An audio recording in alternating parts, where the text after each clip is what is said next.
15 বছরে এই নাটোরের আওয়ামী লীগের অত্যাচারে এই মঞ্চে আমি দেখতে পাচ্ছি অনেকেই আছে এখন যারা ধাক্কা রেখে ধাক্কা রাখি কিন্তু মিছিল করার সময় কিন্তু আমি হারকিল এলাকার লোক খুঁজতে পারি। এখন তো লোকের অভাব নেই, আমার কথা একটাই,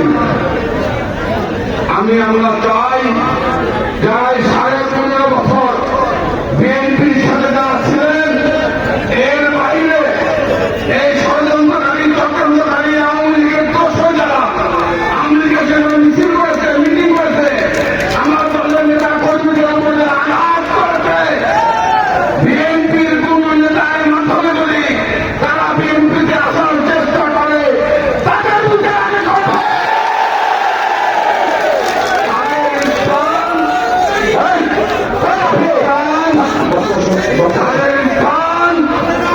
এই বিএনপিতে হবে না।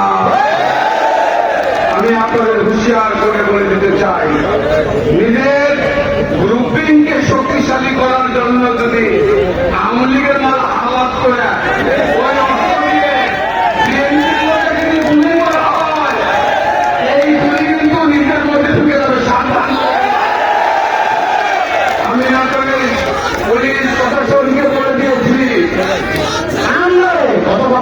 আমি নাটোরের পুলিশ প্রশাসনকে আমরা বলে দিয়েছি, সেনাবাহিনীকে বলে দিয়েছি, বিএনপিতে চাঁদাবাজ, সন্ত্রাসী, মাস্তানি, দখলদারিত্ব, চাঁদাবাজি, মাস্তানি, গুন্ডামির কোন স্থান আমরা দেব না। এ যত বড় শক্তিশালী হোক না কেন, প্রশাসন, পুলিশ, সেনাবাহিনী তার নিজস্ব আইনে তারা পদক্ষেপ নেবে এবং তাদেরকে সর্বোত্তমভাবে বিএনপি আমরা সহযোগিতা করব। এটাই হচ্ছে আপনাদের কাছে আহ্বান। আমি আরো একটা কথা বলতে চাই, আপনারা জানেন আমাদের নেতা তারেক রহমান গত 3 মাস যাবৎ এই 15.5 বছর উনি অনেক পরিশ্রম করেছেন, অনেক কষ্ট করেছেন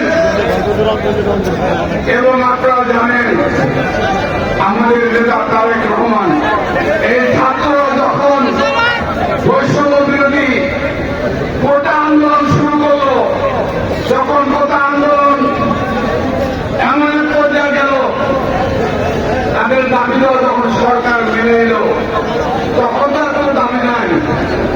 আমাদের নেতা তারেক রহমান তার দক্ষতা এবং তার সুপরিকল্পনার কারণে এই কোটা আন্দোলন, গণ আন্দোলন শেখ হাসিনার পতনের আন্দোলনে পরিণত হয়েছে। আমাদের আন্দোলন